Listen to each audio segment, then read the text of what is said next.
There are tons of stories out there about hacked Pokemon games. Some of them are really quite neat, such as the one about a version where you get a ghost as a starter. Some are ridiculous, silly stories about individuals dying after playing a game, or the game talking to them. God, don't these writers know less is more when it comes to these stories? Oh well, I digress. I grew interested in these hacked games that are apparently in any thrift store, on eBay, or handed out by homeless people to random passerby. I didn't have the pleasure of meeting these creepy people. I merely found this particular cartridge in a trash bin when the garbage truck backed into my neighbor's dumpster. I noticed the game and asked the trash man if I could take it, and he didn't seem to mind. It was thrown away after all. I, of course, checked with my neighbor to confirm if they actually didn't want it, though they seemed perplexed as if they'd never seen it in their life. Their son made a grab for it, a little boy who saw the Charizard on the cover, crying out, "Pokemon, I want mommy!" But his mother told him no, seeing as I found it. He didn't even have a Game Boy anyway, he just liked Pokemon. Thinking nothing more, I simply went home looking at the cartridge sticker on the way. Just a plain old red version. The sticker torn slightly across the Charizard's neck, but that was to be expected with such an old game. I had blue version as a kid, so I was a bit eager to see the albeit minimal differences red version had. I was rather disappointed by what I saw when the title screen showed up. Pokemon Strangled Red version. Well, damn it, it was a hack. Hacks were needed and all, but they had zero monetary value. The original is quite valuable by now, and I wanted to play Red anyway, not this crap. Oh well, it was free, might as well try it. The name was odd, however, Strangled Red. That made no sense. Not even a morbid description of someone being asphyxiated, as people turn blue when choking, not red. Who knows, maybe there was a pair of these hacks and I just got the red one. The more I thought about this though, the more interested I became. My initial disappointment turned into curiosity. I wanted to know what the creator had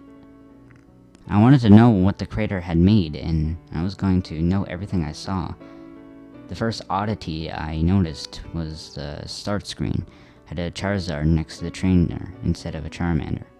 Also, the Pokemon never cycled through like the original versions did. It just stayed as Charizard, even after 5 minutes of waiting. Shrugging, I hit start, noticing there was no Charizard cry as I did, like there was supposed to be. I saw there was a continue option, so I figured I'd do what everyone did with used games and see what the previous owner had done. No. I blinked in surprise. No? What do you mean no? The game wouldn't let me continue no matter what. Though on the 4th attempt I heard the Charizard cry. Quiet and barely audible, but there. Shrugging it off, I decided to just hit new game. Like I would have done after checking the old file anyway.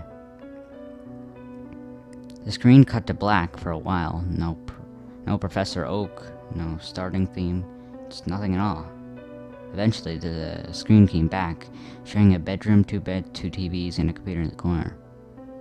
My trainer sprite was the usual one, consistent with the original red version.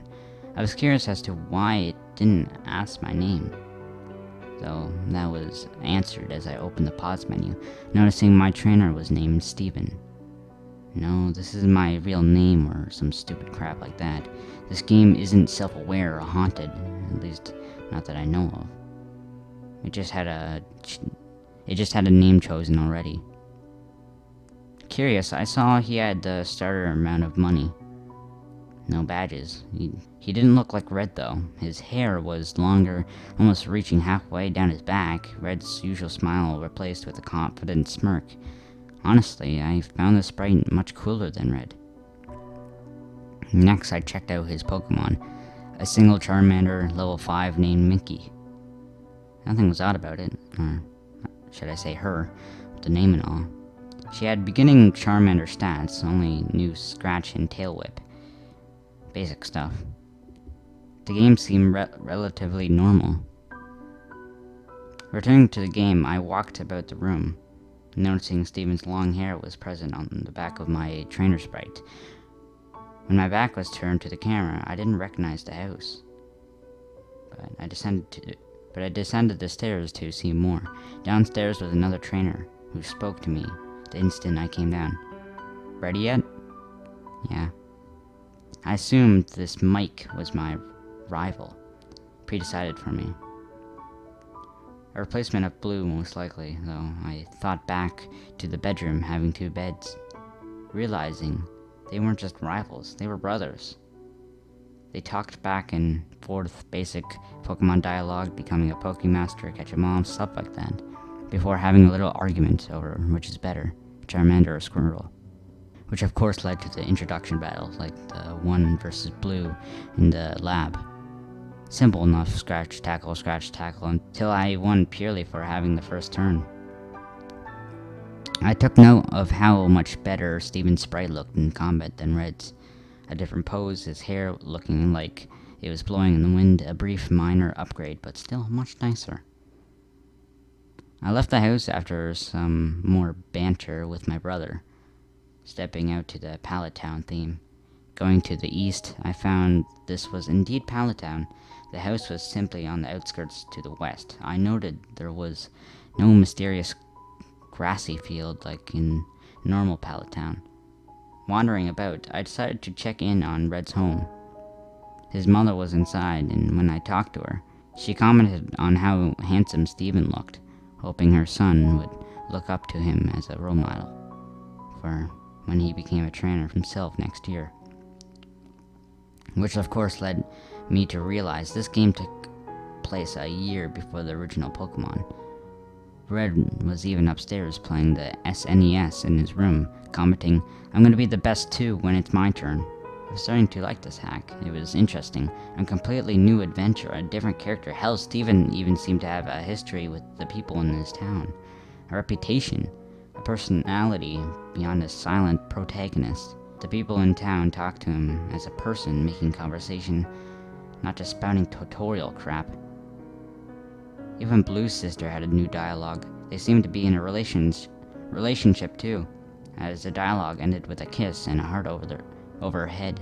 Professor Oak simply wished me well, giving me a Pokédex to aid my adventure. He wasn't giving it to me to be the reason behind the adventure, like every other Pokemon game out there. He gave it to me out of kindness, something to help me on my way, a gift. I was liking this more and more with each second.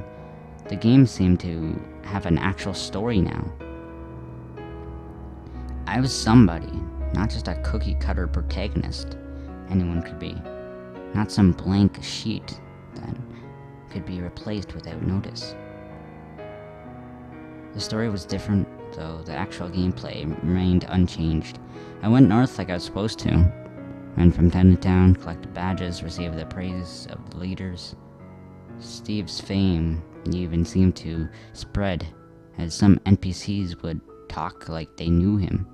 I used Miki for every battle, and she was growing surprisingly fast. She handled Brock with ease. She even pounded Misty with no trouble at all.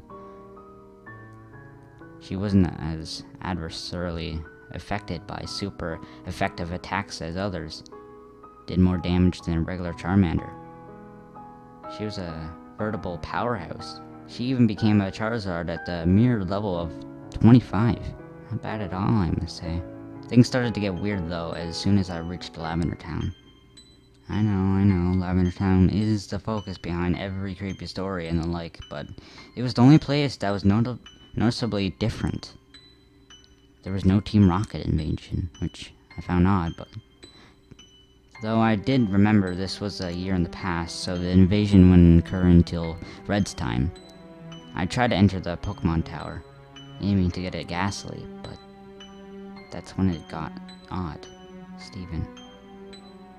I have no reason to be here. Steven wouldn't go into the Pokemon Tower no matter what I did. This was weird. I mean, hell, there was a million places in Kanto you really have no need to be. Little random houses with nothing but children NPCs, for example. Why was it here that Steven wouldn't enter? With a shrug, I figured I wouldn't need a Ghastly, seeing as Mickey could handle anything. So I simply went on my way.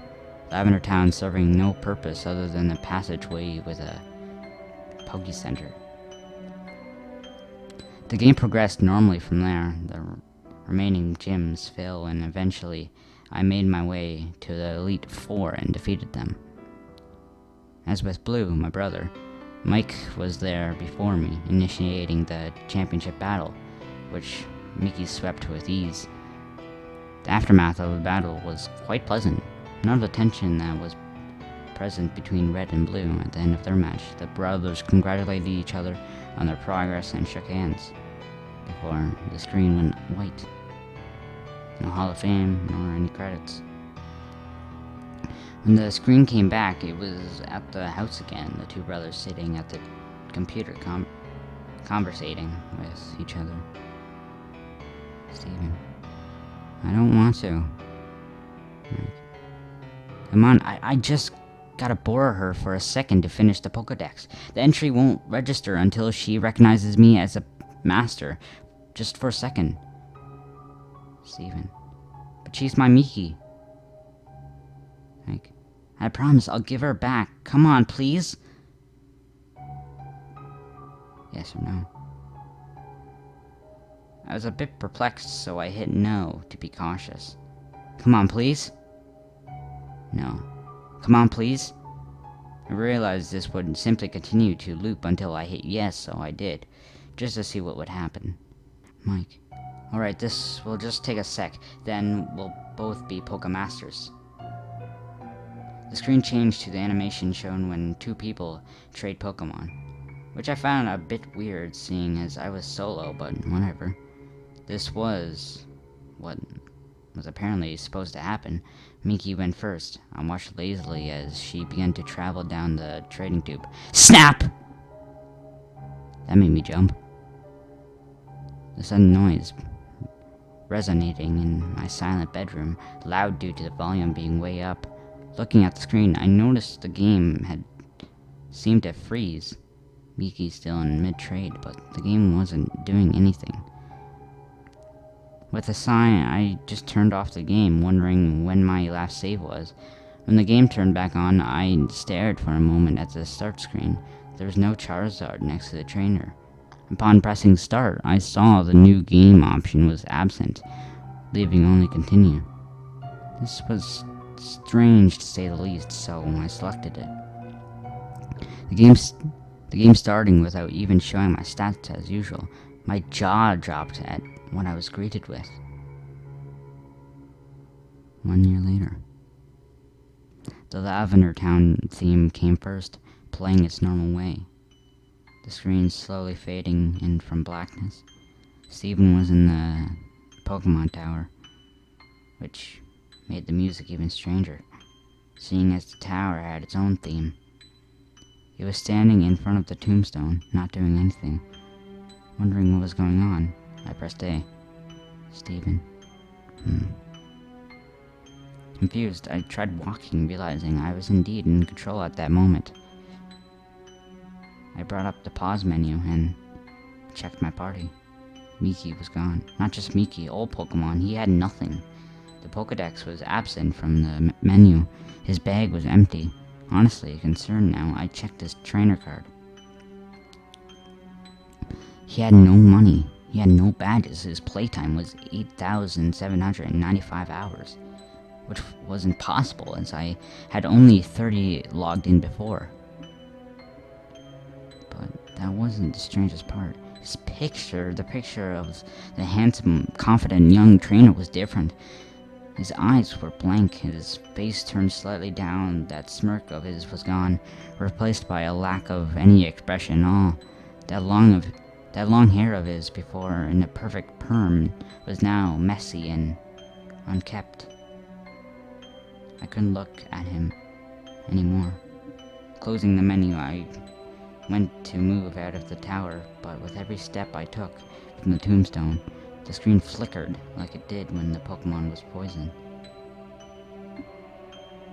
Gulping, I brought up the trainer card again. His picture was getting worse. Every step I took, he hung his head more and more. His shoulders slumped. He bent over. By the time I had exited the tower, he was on his knees, hands to his face, hair draped across him. I had guessed already what was going on, but this clinched it. I began to put some things together in my mind. I had always wondered why there was no champion in the original games beside a rival. Why is it you? The protagonist had to beat your rival. When he just waltzed in, no previous champion to challenge. Then it struck me. The answer was right here. The previous champion had given up. His precious Miki was apparently dead, and with her, so died part of him. His Pokedex of the Pokemon, his badges, his fame, all of it, he threw it away. In that year, the year that I missed, the year where all those hours came from, I even did the math. There is 8,765 hours in a year. Add that to my 30 from before, and it matched up. Even so, the game kept going. This should have been an ending, I thought. I mean, what else was there to do? I mean, I had no Pokedex, no Pokemon, not anything. What was I supposed to do? What was I supposed to be doing? I talked to everyone in the town, but they all said similar things. Are you okay? Still mourning, I see. Everything will be alright. Please, is there anything we can do? Stephen never replied to them, and they all simply said the same things over and over. I couldn't put the game down now. This was all so strange, curious. I headed off into the tall grass, and eventually got into a battle with a Rattata. No Pokemon was sent out, just Stephen's sprite. I was wondering how I'd battle. Wild Rattata left you be. The battle ended without anything happening. This was certainly interesting, and it happened with every Pokemon I encountered. Wild Pidgey ignored you. Wild Ponyta wandered off. The music never changed either. No matter where I went, Lavender Town came from the speakers, following me. Sometimes slowed down slightly, sometimes not. I searched everywhere, every town, talked to everybody, wondering just what the hell I needed to do. My frustration was mixing with the depression atmosphere of all this, making the experience altogether unnerving and uncomfortable. But I couldn't tear myself away. I was starting to get a bit